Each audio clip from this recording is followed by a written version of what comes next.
You see two people on the right, one dressed as a scientist, complete with lab coat, and the other you are guessing is Arthur Drake. On the left-hand side you see two others, a witch dressed in dark robes and her mate, a blue mage. This conversation seems to have been going on for quite some time until finally, Arthur Drake asks the question to the couple. Why have you come to such great lengths to find us, and why have you decided to volunteer for this program? Holding the grieving hand of her mate, Hex the Witch responds, We've tried for years doing what we can, but we can't seem to carry like we should. She chokes out the last of her sentence. Fanta the Mage finishes her thought. We managed to find your place through some friends, and we want to finally have the daughter that we've lost so many times. Please, help us. The interview abruptly cuts there. Oh. Oh. Okay, play run. Alright. Okay. It's actually several different... it shows like a 4x4 screen of several different security footages. And you can see the psychics from the interview from earlier standing and watching as Subject 011B is prepped for a gigantic water-filled chamber. Wearing a simple bathing suit, her parents look on and ask the scientist, will she be okay for this? The last time it happened, it didn't go so well. Arthur Drake responds competently, Don't worry, she responded well to the treatment after the last session. In fact, according to Professor And before Drake could finish his sentence, he is interrupted by the other scientist. Yes, that's all well and good, but let's hurry. He urged her forward firmly, but not unkindly. Now, my dear, you know what to do when you make contact with the other world, right? She nods, and the scientist seems satisfied.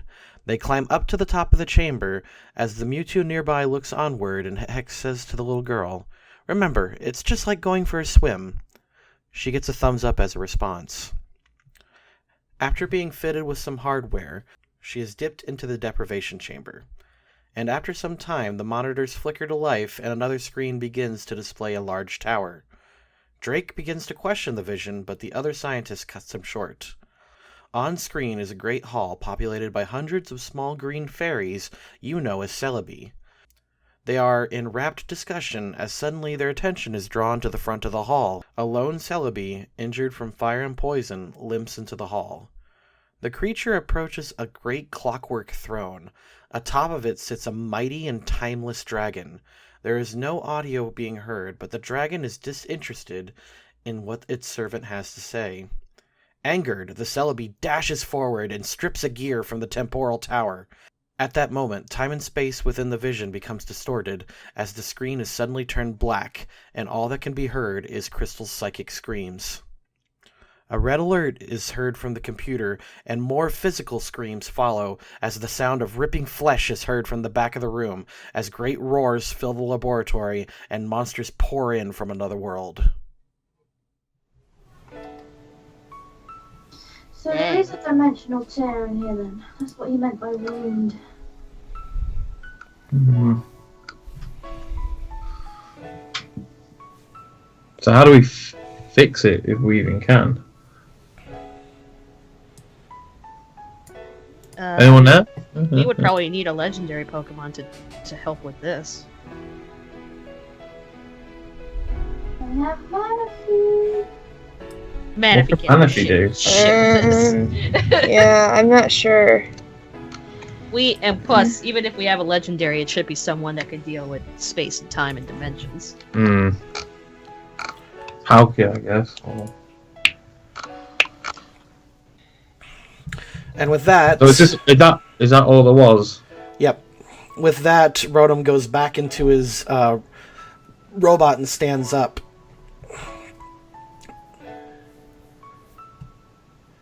And it lets you... It says, that is what's happened here. The family escaped, but others weren't so lucky.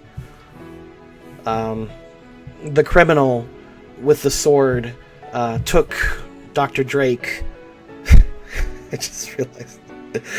Took Dr. Drake, and monsters poured in. I did my best to seal up the tomb, and I've told my friend to hide as best he can, and I've restrained him, but the sword still calls. A sword? He points at the book you're holding.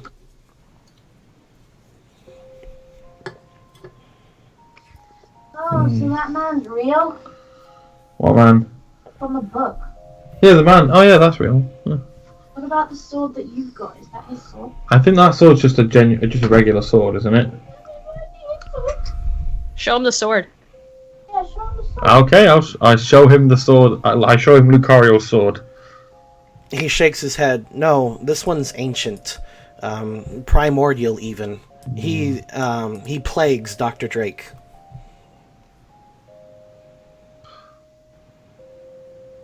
I see. Do you know where... So you know where Drake is now? I have restrained him.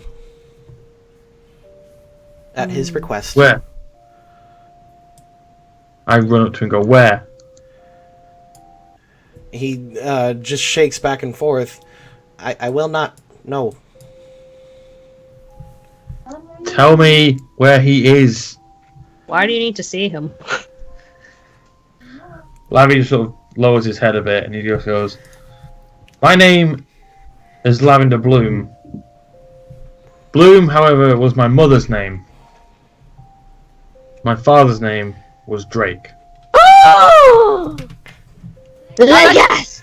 No, I'm actually surprised. That's a whoa. Really? Holy You crap. couldn't figure it out when I knew the password was Lavender? I just kind of thought you guessed. I don't know. I thought you read something. No. Because all Jade just knew is that you were flipping through all kinds Also, of we stuff. call over you there. Lavi. We don't know, like, people's Yeah, full yeah. names and shit Oh. like that. So, yeah, I just looked Even the chat was shocked by that. at- He plagues Dr. Drake, who is unable to complete the new headphones he's working on. He's working. Oh shit! It's his daddy. I genuinely thought people would have figured it out, considering all the times I see something from Arthur To Drake be fair, I keep hold of it. we are throwing a lot of shit here, X. Yeah, it's kind of hard to keep My, up with everything. yeah, this story is actually surprisingly complex, and I didn't mean to make it that way. He was Dio the whole time. I named the sprite that I used for Arthur Drake Dio Brando, so that's why they're commenting on that. Yeah. Scarlet, Who's that? this is the sprite I'm showing you. So Yeah. Oh, okay. I'm gonna put it on the Right. DM layer. Pardon me. Oh, So I look Rotom like dead in his screen eyes, I guess. Just say, take me to him now. all right. He looks at all of you, and he's trying to determine whether you're as determined to see him as or not, or if it's just this crazy kid. Oh, well, yeah. I'm like, whoa, like.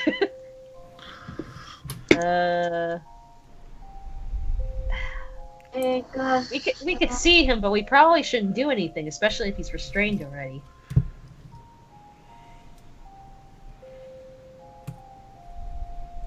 Take us to him. Yeah, Rotom, I'll make let's go see him, but I'll make sure Lavi doesn't do anything. You ain't gonna do shit. Lavi's not gonna do anything crazy. Lavi is probably gonna deck him. Okay, well, I mean, we're trying to get rid of his trust here, and I don't think just saying that you're gonna go fucking punch this guy is gonna help you. Oh no, I was telling you as Player. as a player. Lavi is Right, probably gonna but want to I punch him in the still don't face. think you should punch him. All right. What's Jade think of this?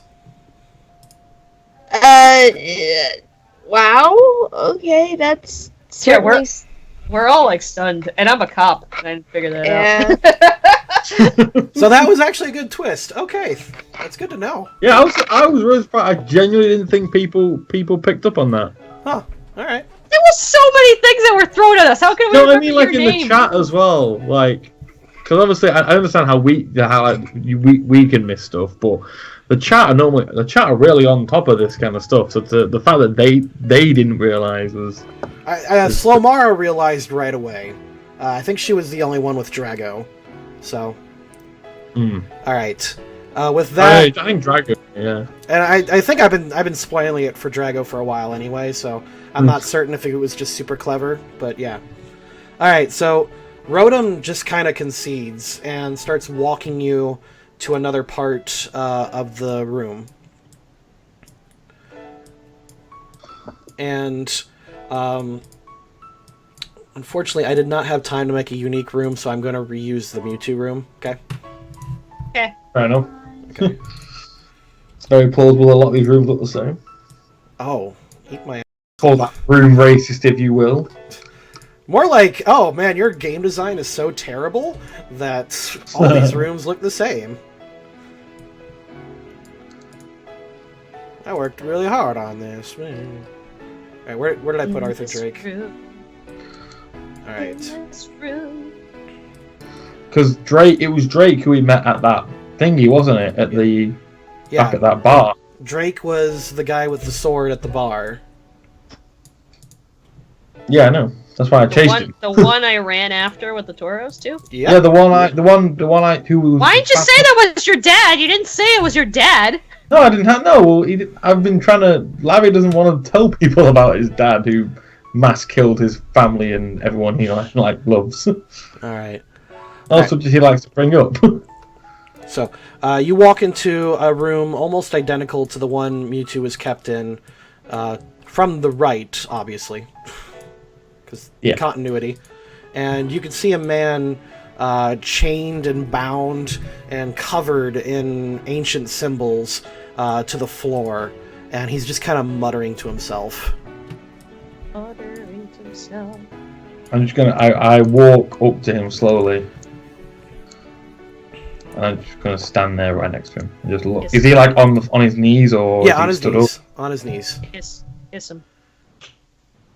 So Lavi's kind of clenching his fists and so hard they're trembling and his knuckles are turning white. He's just that enraged, but he just keeps looking down at Arthur, and he just says, "Arthur Drake." All right. He doesn't respond right away. Give me a perception check. Oh, dead inside. He's sleeping. Yeah. Oh, 19, nice. All right, you can hear him whispering something, something like he's talking as if he's happy. You lean down really closely, and you can hear him saying, "Yeah, I'll read you a bedtime story." And he starts telling you your favorite story about the man with the sword who was hunting Pokemon. What's that your favorite story? That's a pretty messed up story. He says, I know it has a messed up ending, but the man learned his lesson at the end, and he's just kind of talking the whole time. Just once he gets to the end of it, he just repeats the story again, and like he starts the conversation anew. Yeah, it looks like he's gone. Lavi just sort of stands up again, as like a single tear just sort of just wipes a tear away and just sort of shakes his head and just sort of walks off. Aww. The last words you hear is, "Good night, Lavi." So sad. Lavi sort of stops and looks back and just sort of, "Good night, Father," and walks. He just completely walks past you all and leaves. Who's drawing that? Fade to black. Lavi's still like... Lavi's doing that thing, you know, where like in anime where the hair or the hood or whatever just covers the eyes and blackens the eyes. The moment in Pokemon when the character is sad but you can never see his eyes. Yeah. He's doing that as he walks off. And he's clutching the book, which he now remembers is the one that is like his dad used to read him. Aww. And then he threw Jigglypuff at his face. Oh, that's fucking punch! No, I'm kidding. That fixes everything! All right. Is that all you want to do? Well, he's like you say, he's just kind of lost at the moment. I can't really think of anything else like I said, to yeah, do. this is like up to you. I mean, this is up to you what you want to do. So if this is how you want to end it, Actually, no. I will go back. okay. I won't leave the room. I just sort of I have the book and I look at it and I just sort of go back and I kneel down in front of him and I just sort of lay the book down in front of him and then turn away and just sort of walk off and be like, Okay. Who's drawing? All right. and then he became a Super Saiyan. And then Lavi became a Super Saiyan. And Luna was mad. Ooh, I am so mad at you. I can't even see what you're doing. Oh. And then Luna weed, and there's a big puddle. What the fuck? All right. Super Saiyan God, you say? When you lay the book down in front of him, and before all the Super Saiyan nonsense took over the show, much like in Dragon Ball, actual plot was happening. Yeah. He goes back and he says, yeah, that genie could have fixed everything, but he chose not to. What? And he's going back to the story, and his eyes seem to focus on it, and says, I run back to Arthur is still lost in the memory. He goes, that's right, Lavi. That you're very smart to remember that. That genie, he controlled where Pokemon and people could go, but he chose to let that man come through. the genie. You must be talking about Hoopa. Hooper. He must be, yeah. Where can we find Where can we find the genie? Arthur finally kind of snaps out of it and looks up at you, and he just kind of looks at you as we don't know. Oh. Is that what we were doing at those ruins on that day? He just he shakes his head, or he nods his head. Sorry, yes. He just kind of smiles at you and says, "Hey." Hey. All these years, like Lavi's just kind of looking at him going, all these years I thought you'd just gone crazy. Now I realise you were possessed by some monster. He kind of brings his head forward and puts it on your shoulder, and says, as difficultly as he can, and he whispers, "I'm so sorry." Lavi just doesn't.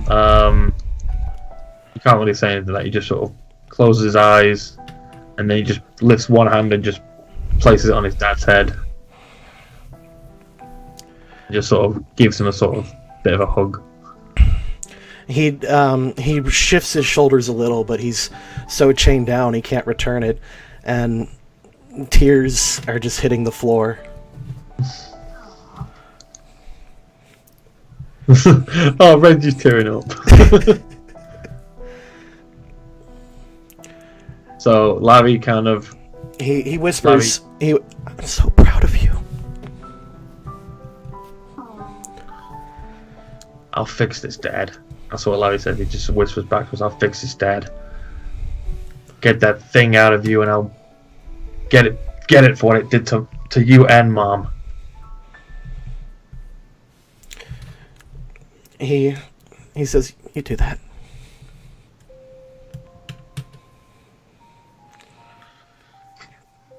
Okay, Lavi, And let's go. His head shifts a little bit, and his eyes start to glaze over, and another voice emits and says, "You better run." Oh. Run away. I jump back and say, guys, we need to get out of here now. Arthur cracks his neck to the side and grabs the book with his teeth, on the floor and starts slamming it into the chains and the wardings binding him. Uh-oh. Run. Yeah, let's get out of here. Run away. I really wish I could use dark You've pulse given- right now. You've just given him something to help him escape. How the fuck are you gonna break chains with a book?